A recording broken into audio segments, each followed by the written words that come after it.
શૂન્યમાંથી સર્જન કરે, સંખ્યામાં પણ બહુ મોટો સમાજ, તાકાતમાં પણ લગભગ બધાના હાથ મેળવીએ તો એ 2-3 ભાઈ તો એવા તો હું આમ જોતો હતો, આમ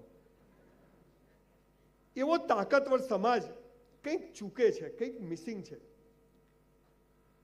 લોકશાહીમાં નંબર એ જ જીત છે, પણ એ નંબર સંગઠિત નથી થતો. એ કેમ નથી થતો? લગભગ હું બહુ બધા મિત્રો મારા કોળી સમાજ, પટેલ સમાજમાં છે, લગભગ 3-4 વિભાગોમાં આખો સમાજ વેચાયેલો છે. દિવેશભાઈ, એક નાનકડી વાત કરું, હું તો જન્મે બ્રાહ્મણ છું ને કર્મે બ્રાહ્મણ છું.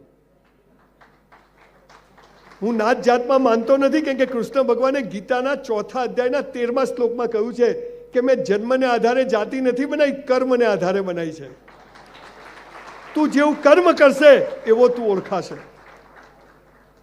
આજે મારી એક 2 હાથ જોડીને કર બધા એક રાષ્ટ્રના જાગૃત નાગરિક તરીકે તમારા સમાજના 20-25 લાખ લોકો છો તમે ગુજરાતમાં.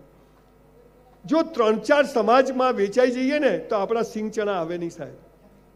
પણ આ 4 વર્ગ ભેગો થાય, અને ઝાલા જે વાત કહીને ગયો કે સાવરણીની સળીઓ ભેગી હોય ને તો કચરો કાઢે, પણ છૂટી પડી જાય ને તો ખુદ કચરો બની જાય. દ્રાક્ષનો ઝુમખો 100 રૂપિયા કિલો વેચાય, પણ છૂટી પડી ગયેલી દ્રાક્ષ કોઈ 10 રૂપિયા કિલો લે નહીં. બધો ઠેકો કઈ દિવેશભાઈ કે સોલંકી પરિવારે નથી લીધો, સમાજની પણ એક જવાબદારી છે. આ તો એક પ્રતિનિધિત્વ કરે. એવા 4 લોકો ભેગા થઈ અને એક સમાજનું, અને પછી સરકાર સામે જાઓ કે 2000 વીઘા તળાવ બનાવવા, ખેતી કરવા જગ્યા જોઈએ છે, તો સરકાર આપે, એમાં કંઈ નવાઈ નથી. અદાણી સાહેબને આપે તો આપણને કેમ ન આપે? પણ એની માટે જે કરવું પડે, અને એક માણસ જાગૃત થવો જોઈએ, એના માટે હું આવ્યો છું. સમાજ લેવલનું સંગઠન કરવું એ તો મારો વિષય નથી, પણ વ્યક્તિથી સમાજ છે, સમાજથી વ્યક્તિ નથી. એટલે એક વ્યક્તિ મજબૂત થવો જોઈએ, અને આ વ્યક્તિ કેમ મજબૂત થાય એની વાત હું આજે કરવા. આજે તમારા કોળી સમાજને પણ મારી એક પહેલ નાખું છું એક બ્રાહ્મણ તરીકે, કે આ સમાજ બધા ડૉક્ટર, એન્જિનિયર ના બની શકે. આ દેશમાં સારા નાગરિકોની જરૂર છે. તો સારા નાગરિકો, મોદી સાહેબ એમ કહે છે કે 5 ટ્રિલિયન ઇકોનોમી કેવી રીતે બનશે? દરેક માણસ પૈસા કમાશે. તો દરેક માણસ પૈસા ક્યારે કમાશે આપણને ખબર જ નથી. આપણે બધા એમને 84 લાખ યોનિઓમાં જખ મારીને એટલે માણસ બન્યા છીએ, એમને નથી બન્યા. અને એમાંય બધા સ્પેર પાર્ટ ઓકે છે, એટલે લોટરી છે. પણ કોઈ કહેતું જ નથી. જેને પૂછો હું શું કરું, પ્લગમાં આંગળી ઘાલ દેવાની, 5 મિનિટ થાય. પેલા કરશન કાકા નીરમાં પાવડર વેચતા હતા, આજે 80,000 કરોડનો કાકો આસામી છે. પેલા ચંદુભાઈ બાલાજી ઘરમાં બૈરા બટાકાની વેફર તળે, 3 ભાઈઓ થિયેટરમાં વેચે, 5-5 હજાર કરોડના બટાકા વેચે છે, ને આપણે હું શું કરું પ્લગમાં. ભગવાન છે ને, ભગવાન મરદની મૈયતમાં જાય પણ બાયલાની જાનમાં ના જાય, એને મરદ બનવું પડે.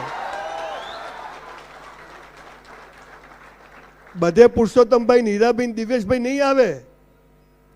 જીવન શું છે કે તમને મહિના પહેલા ખબર હતી કે તમે અહીં બેસો, સાહેબ અહીં બેસે, અહીં બેસે, હું અહીં ઊભો રહીશ? ખબર હતી? કેવા બધા બેઠા છીએ. તો આ શું છે? આ સમજ પડી જાય ને તો બેડો પાર છે. પણ 80 વર્ષે બધા જીવનમાં મજા નથી, તો પ્લગમાં ગાલ દો, આંગળી પૂરું થાય. આજે 84 લાખ યોની પછી એક મનુષ્ય જન્મ મળ્યો છે અને પૈસાદાર થવા જ બન્યો છે, એ ખબર જ નથી. પણ એની પાયાની શરતો શું છે? સમય ઓછો છે, ટૂંકમાં કહી દઉં, પછી સ્પેશિયલ એકવાર 2.5 કલાક કથા કરવા આવીશ. 5 વાતો કરો ને તો પૈસો જખ મારીને આવે. પણ આ 5 વાતો ખબર છે પણ કોઈ કરતું જ નથી. આ પહેલી વાત શું છે? જેને સુખી થવું છે, પૈસાદાર નહીં. જુઓ, મારી પાસે મર્સિડીઝ છે, પૈસા છે, સફળતા નથી બોસ. પૈસા તો હલકા લોકો પાસે બી હોય, પણ તમે સમાજ માટે કેટલું કરો છો એના ઉપરથી ઈશ્વર તમારું માપ કરે છે. આજથી આ હોલમાં બેઠેલા રેકોર્ડિંગ ચાલુ છે, લખી રાખો આજે કાગળમાં કે જીવનનું આ સપનું છે ને આ પૂરું કરવું છે. 3 વર્ષ કરજો, ના થાય તમારું જૂતું ને મારું મોઢું. પાલનપુરમાં એક હોટલમાં હું 400 રૂપિયામાં વેઇટરની નોકરી કરતો હતો. I was literally waiter in a hotel for 3 years in my life when I was in. ગુજરાતીમાં બોલું, પાછું અંગ્રેજી ઉપરથી જશે. જુઓ, ગમે તેવું અંગ્રેજી આવડે ને, કૂતરું પાછળ આવે ને તો હેડ હેડ જ આવે, ગો ગો ના આવે. એટલે ગુજરાતી માં માતૃભાષા ને માતૃભૂમિ માટે જીવે ને સુખી થાય, આ યાદ રાખવાનું. પહેલું કામ શું કરવાનું? આજથી જે કરો તે બેસ્ટ કરો. જે કરો, સવારે ઉઠ્યા રાત્રે સૂઈ જાઓ, બધું બેસ્ટ. સવારે ઉઠ્યા ભગવાનને યાદ કરવાના, ઉઠાડી દીધા, કેટલાય સૂઈ જાય, સવારે ઉઠતા જ નથી, એ ગયો, એને થેન્ક યુ કહો, એને જરૂર નથી, આપણે જરૂર છે. મસ્ત કસરત કરવાની. સાહેબ આજે મારી 59 વર્ષની ઉંમર છે, 100 ડિપ્સ મારું છું સવારે, 100 ડન મારું છું. નો ડાયાબિટીસ. આ ભાઈ એમને થોડું થવાય છે, ગમે તેને પકડીએ તો છોડીએ નહીં. હમણાં હું બહાર એક છોકરાને જોયા, આટલે પેન્ટ પહેરેલું, આટલે. એટલે મેં તું શું છે, મને કે લો વેસ્ટ. મેં તું સારા તારે વેસ્ટ જ ક્યાં છે, ખેંચો તો ઉતરી જાય.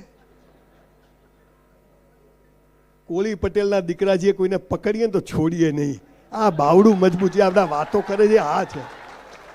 અને પેલા પીળા જબ્બાવાળા ભાઈ ક્યાં ગયા, સરસ વાત કરીને ગયા કે આ સમાજ દેશ માટે કરે એવો સમાજ છે. પણ તકલીફ શું છે, બધા કહે છે દોડો, પણ ક્યાં દોડે, ભીતે માથું કૂટે.